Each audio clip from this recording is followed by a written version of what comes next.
What up, y'all? It's your boy Infamous Blue Comment. Your boy, welcome back. Alright, thank God that Daredevil came back. So this time I'm gonna review Daredevil Born Again. It's pretty much like a continuation of the Netflix Daredevil series that used to be on Netflix, and like before like the whole Fox Disney merger deal. So I thought it would be a good idea for me to like review Daredevil Born Again. Like, share, subscribe, follow me on Instagram, check me out via an article. Links to everything is down below.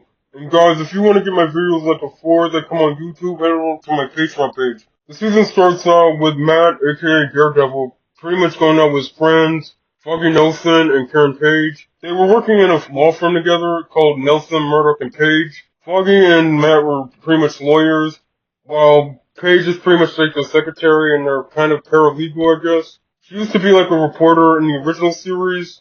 They head to like Josie's bar. It was the bar that they went to in the original series. We got introduced to some new characters. There's a dude named Cherry. Cherry is like an old detective that is retiring, and pretty much that's the reason why like Matt, Paige, and like Foggy is even going to the bar in the first place, to celebrate the fact that he's retired now. We also got introduced to a character named Detective Kim. Detective Kim is like a new character for the show, and we got introduced to this lawyer named Kristen McDuffie.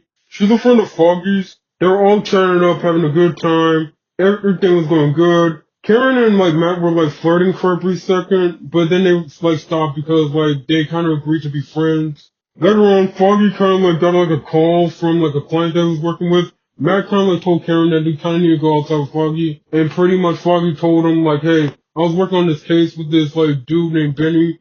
He was like working on him with a case. He was a witness, so he pretty much dashed him in like his house. Benny ended up calling and pretty much like telling Foggy, hey, look, Ben, you gotta like get like somebody over here to protect me because like somebody's after me. They're in the building. And then he like died. Then Matt pretty much just like told him like, hey, wait here. And pretty much like Foggy and Paige were like telling Matt, no, don't suit up, man.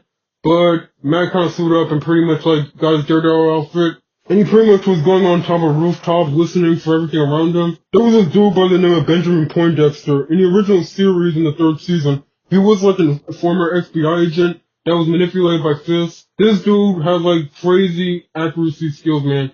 He can literally like shoot anything and it will never miss. So yeah, he was extremely lethal. Some people call him Bullseye. He pretty much like shot Foggy and he was about to shoot Karen, but Matt got in just in time to like save her. And they pretty much were having like a little epic fight. Karen was trying her best to like keep like Foggy alive long enough for the ambulance to show up, but Foggy ended up dead. Matt was so angry that he threw Poindexter off the roof, but Poindexter is still alive. And Cherry found out that Matt is Daredevil. It's been years since Foggy died, and Matt and Karen have been like not been like on speaking terms ever since Foggy died. Matt was getting ready for Poindexter's trial for Foggy. Matt is teaming up with Kristen and kind of like have like this huge law firm.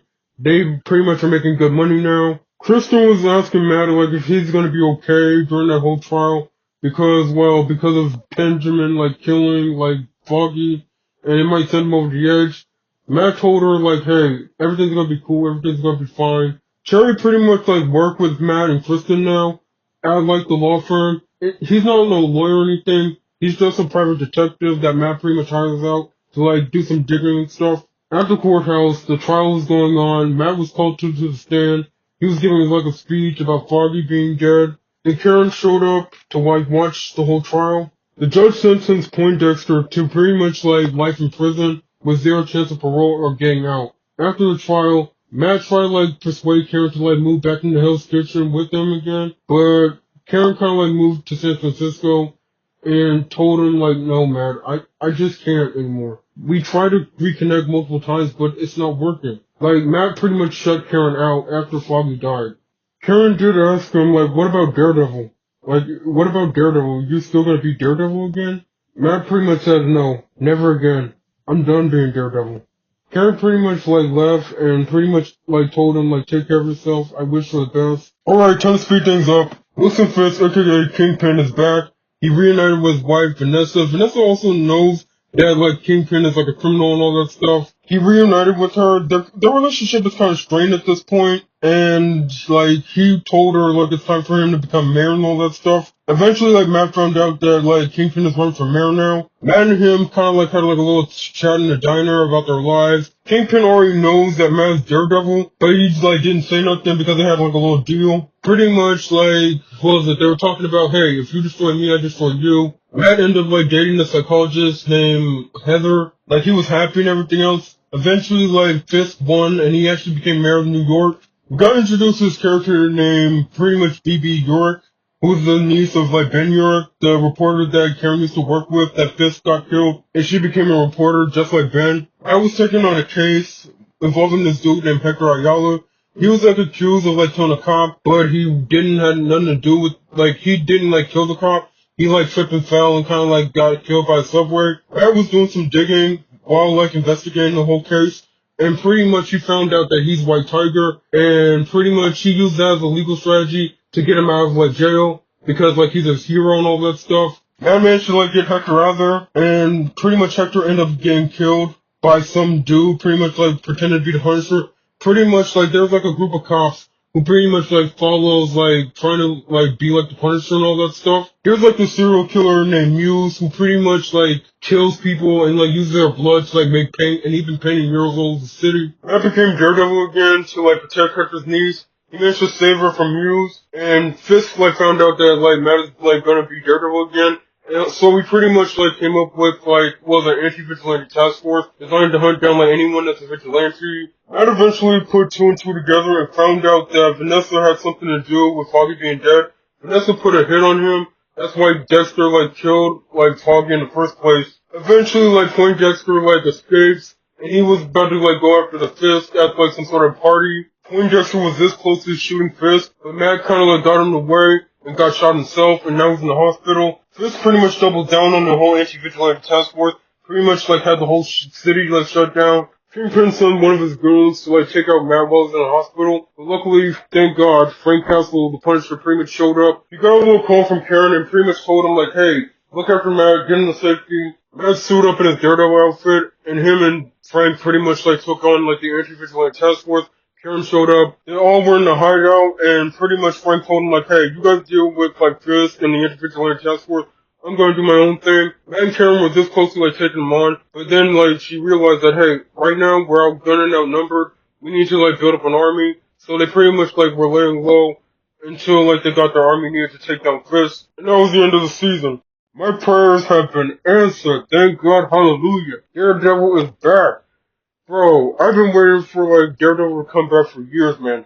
I remember watching I do remember, let's see, when I was younger, I remember when the first Daredevil came out, it was like somewhere around 2015, I was somewhere around 12 or 13 at the time, and my dad like just called my name, and we were at the den, and he played like the Netflix Daredevil show. And bro, I was locked the heck in, bro. I was obsessed with the show. Because I do remember like watching like the Daredevil movie in the year 2000 with Ben Affleck. It was pretty good though. In my honest opinion, I don't think that this is like a separate show from the original. Honestly, in my opinion, I feel like Daredevil Born Again is pretty much like the fourth season. Well, specifically the first season, because right now, the second season is still going on and it hasn't finished yet. But in my opinion, I think Daredevil Born Again is pretty much the continuation of the Netflix Daredevil series. There were so many Easter eggs and references in this show, like how they reference the events of Hawkeye in season 1, and not only that, they did reference in the first episode, where they show like the Avengers Broadway musical. That was something that was like in the like Hawkeye series, and it kind of does connect like everything that happened in like the MCU movies to that. I mean, throughout like the whole Netflix Marvel era, where pretty much Netflix had like a bunch of like Marvel shows and stuff, they pretty much be hinting at the fact that like they exist in the same universe. Honestly, man, like the first episode, I'm gonna be dead honest with you, they killed Froggy so dang soon, man. My brain went like, bro, I had flashbacks to when I lost an old boy of mine, and it just hits, man. It just really hits for me, man. But dang, they killed Foggy, man. They killed one of my favorite characters in the original series. I mean, Foggy was mostly like a comedic relief, like in the series a little bit. I mean, he's supposed to be like, I guess like the lighthearted one that kind of like balance out like the dark and seriousness of the whole series into that. But now that you got rid of him, It's more serious now. But yeah, man, they killed Froggy, man. They killed him. Okay, what was it? Dex being able to survive, like, from that, like, rooftop fall that Matt threw him off of? That kind of was hinted at in the third season of Daredevil, because if you watch, like, the last episode of season 3 of the original series, you see Dex, like, getting some implants, probably some sort of, like, I don't know, mechanical exoskeleton or something, that pretty much allows him to survive to such a height, because he would have died, actually. Also, though, it's hard to say. I mean, in the comics, Bullseye is not even considered like a mutant or a metahuman in that show. He's just a dude with really good accuracy. But I'm gonna be honest with you, no, I feel like this show I guess like this show's version of Bullseye pretty much is like, I don't know, superhuman to an extent. I mean, I guess with that surgery and stuff, it probably augmented his healing, because bro, I'm just saying, he was like dead for a brief second, but then you see him came up and gasping for air. So maybe he had I don't know, at least like I don't know, a very strong, or at least I would say low level healing factor. And also, like, another kind of hint that the fact that he's superhuman now is the fact that he managed to, like, use his teeth to actually, like, blow so hard to the point where it literally, like, could, like, break someone's skin or get to, could kill somebody. There's no way, I mean, a human breast no one cannot, like, have that strong of a lung capacity to even do that. So whoever those surgeon dudes were in the, like, last season of Daredevil in the original series, they probably did something to his lungs too, because his lungs shouldn't be even that strong. Which shows, again, like, he's not human. Alright, let's get into Muse. The dude who played Muse is the same dude who played Tyler from the Wednesday series, you know, the kid that turned into like the Hyde creature. He's actually, honestly, I was surprised that he was even in this show. Like, what the heck? Just watching the series in general, I'm just saying, like, at the time, Fisk, like, okay, Kingpin, you know, Wilson Fisk, you know, the big bad guy, with the suit and being mayor, it does remind me of Donald Trump, man. Like, seriously, we got a convicted felon in office with literally, like, the majority of the whole government, like, at his control and at his disposal right now. And the fact that we're going through a time period right now where pretty much, like, people can get locked up for crazy shit now. I'm just saying, like, when the series came out, Daredevil Born Again, it just reminds me of so much, like, everything that's been happening at that time, man. Again, I'm just saying, Kingpin being Trump, like, it's just nuts, man. And also, man, I did like the character Muse. Well, I don't really, I mean, I never really got into Daredevil comics like that, but I remember hearing about, like, him, like, being a character at some point in the comics. I didn't know who the heck he was. But I gotta admit, man, as an artist, I mean, I know we're supposed to root for the fact that he's a bad guy, but for me as an artist, I just couldn't stop to hope to love, like, the artwork that he's been making throughout the city. Even though, like, he made his artwork out of people's dead bodies, well, specifically their blood. Now okay, one of my favorite art pieces in that is the one where they did, like, White Tiger. Now, that was pretty good. Speaking of White Tiger, rest in peace to Kamar de los Reyes. Okay, man, he died too soon. I mean, I never heard of the actor before, but when I saw, like, the trailer for Daredevil Born Again, and we are getting, like, White Tiger, I was, like, really, like, hyped up, because when I was, like, okay, if you guys grown up around, like, when Disney XD was still a thing, and they had, like, a bunch of, like, Marvel shows, there was a show called Ultimate Spider-Man. Pretty much the premise of Ultimate Spider-Man is that, like, Spider-Man is going to high school, and he's pretty much, like, Nick Fury set him up with a team with superpowered teenagers, and they go to high school together and all that stuff, and they fight crime and doing teenage stuff. They had, like, White Tiger, Nova, Power Man, aka Luke Cage, Iron Fist, and of course Spider-Man himself. It was a good series though. Say what you guys want about it. I mean, I know a lot of people have been hating on the series, but I really did like the series though. In the series, specifically in Ultimate Spider-Man, White Tiger is actually a girl, and like the amulet that Hector mentions in that season. Like, he mentioned something about the amulet, like, giving people, like, powers and stuff. So, it's not surprising that, like, during season 2, okay, by the time I film this, like season 2 is still going on right now.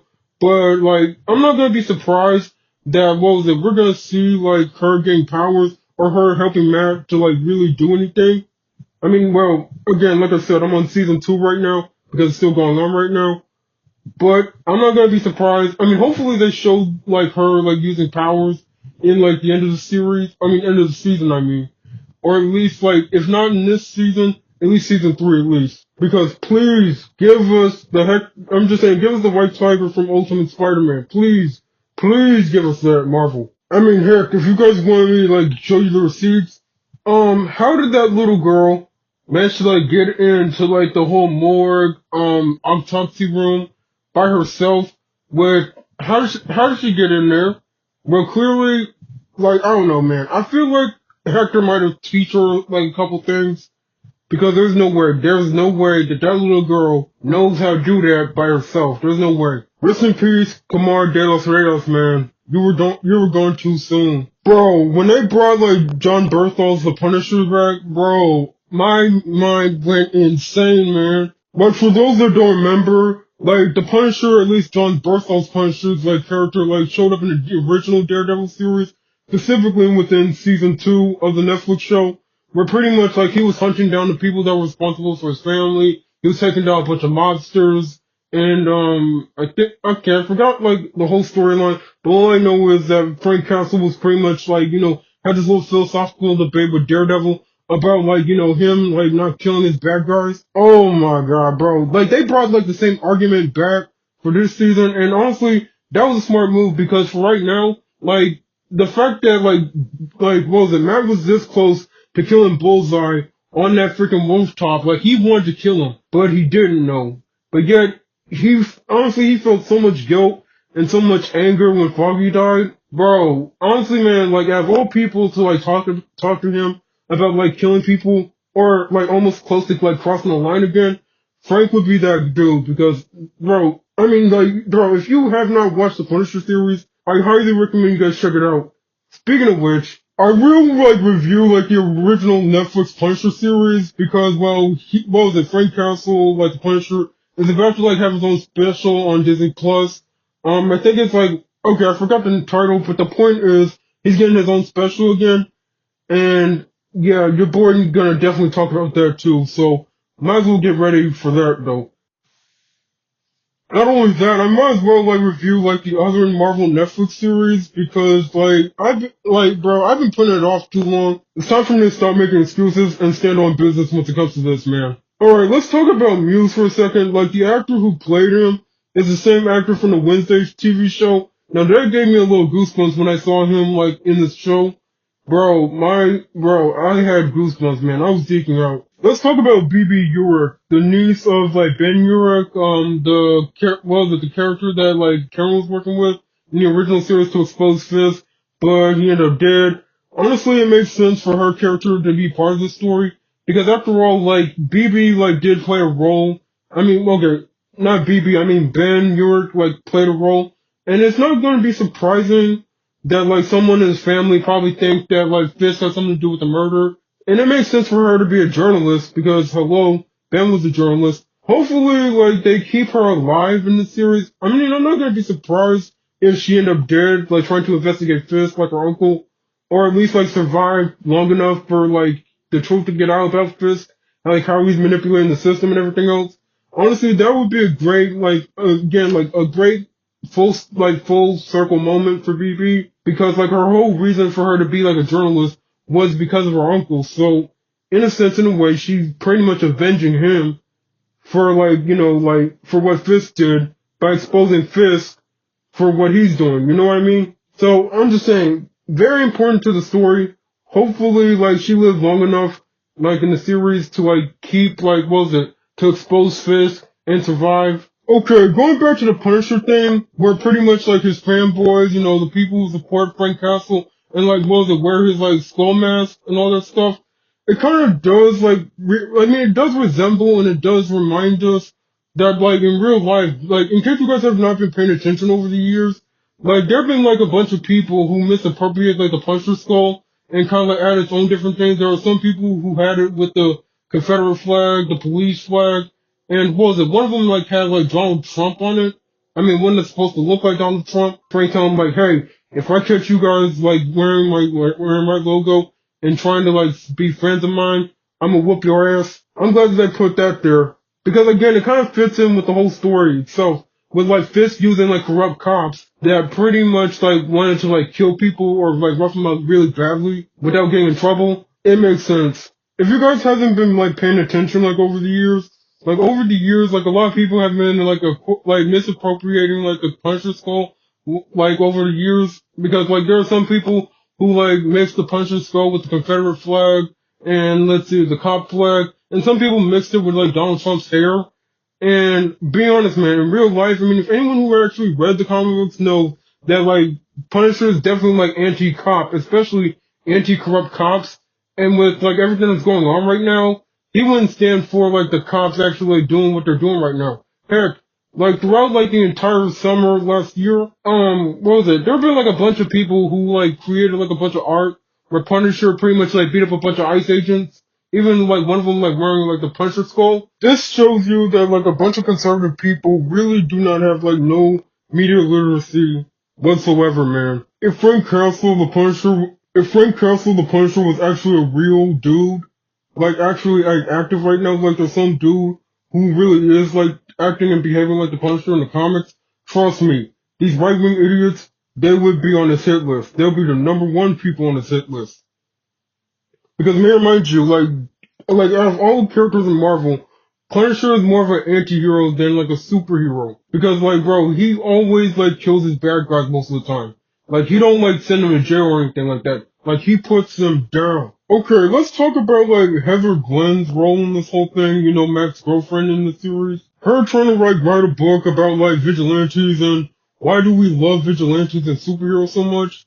She told Matt like that what was it? I think like one of the reasons why people like the whole vigilante or why some people become vigilantes is because like with like them being a vigilante, it kind of like, you know, like hides like something or kind of like I don't know, the way they wear the mask, it's their chance to like be their true selves or to explore social norms or taboos that a lot of people would frown upon them if they did not wear a mask.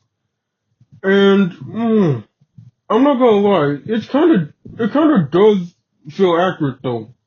The way I see it, it's kind of like a Jekyll and Hyde kind of thing.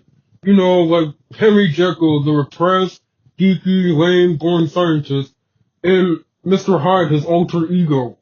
Like Mr. Hyde represents like his worst impulses, while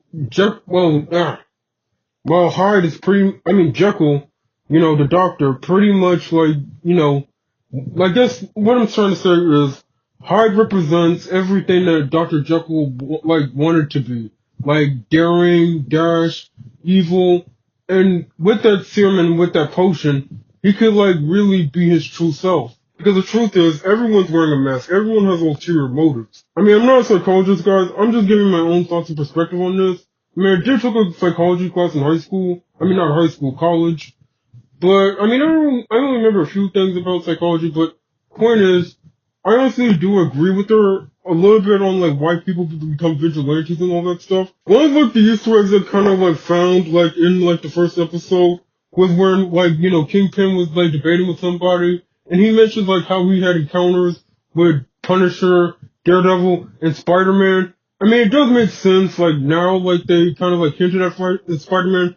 But keep in mind, like, this takes place after the events of No Way Home, so that means, like, no one don't 100% remember, like, who Spider-Man or who Peter Parker is. So, yeah. I mean, it would make sense, hello, Spider-Man is a New York superhero, and, of course, it would make sense that, like, he would eventually run into Kingpin. Okay, the bank heist episode, I really do like the bank heist episode. Besides the fact that it's, like, a good, like, St. Patrick's Day episode, it was pretty good though. I mean, we got like what was it? A reference to Kamala Khan, aka Miss Marvel. Miss Marvel is like another Disney Plus show in the Marvel universe. They kind of had the dad Yusuf Khan, the daughter of not the daughter, the dad to Kamala Khan, the hero, that showed up as like what was it? Matt's like bank teller or something. Now that was pretty good.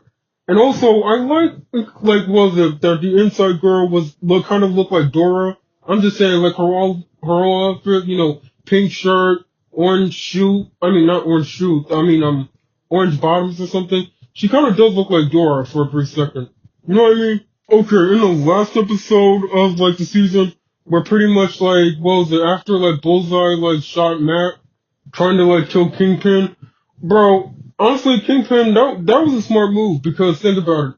The most famous and most, like, famous lawyer in New York City, heck, the entire country, got shot by a vigilante trying to protect Mayor Fisk. I mean, bro, this would increase more support for the whole anti-vigilante task force thing, thus making, like, what was it, making, like, Fisk look good in the eyes of public, which, again, increases, like, more trust in him. Thus, like, he can probably, like, get away with more illegal activity and all that stuff. That was a smart move. But also, if he kept Matt alive, or at least, like, told the public, hey, check on Matt Murdock, or, like, protect him, find him, or, like, make sure he's super safe, and all that stuff, it would be nearly impossible for Matt to, like, even move. Because with everyone having eyes on him right now, and if he, like, ever tried to sneak out or anything like that, it will expose him immediately. I'm just saying, like, that's another way of going about it, but either way, Fisk still wins in the end. Because if Matt moves one little muscle with all the eyes on him and all that much attention, he pretty much will, like, screw up eventually, and people find out that he's Daredevil. As the saying goes, art imitates life. That's all I gotta say. Okay, let's get into the intro. Okay, the intro of, like, Daredevil. Okay, I know I should have said something about the intro in the beginning of the whole talk, but nah, I thought I'd save this for last. Alright, pretty much the intro is kind of like a reversal of, like, everything in the original series, because the original series intro starts out with, like, what was it, pretty much, like, everything is gonna be covered in blood, which kind of does represent, like, Daredevil's rage and anger that's, like, pretty much, like, is about to transform the city. But now, like, it's kind of like the opposite, where pretty much, like, you see the entire city, like, being perfectly built up, completely, like, gray, or at least, like, dim or monochromial, I guess, because the monochromial color within the background kind of represents, like, how everything is not as simple as black versus white, good versus evil.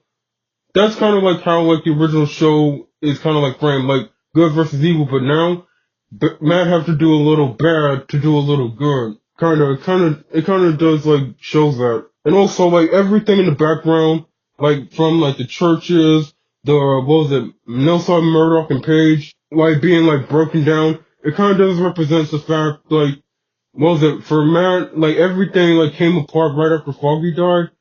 So it makes sense for the intro. It makes sense for the intro to pretty much, like, depict that in a way. But later, like, everything that was broken eventually comes back together, and it rebuilds Daredevil.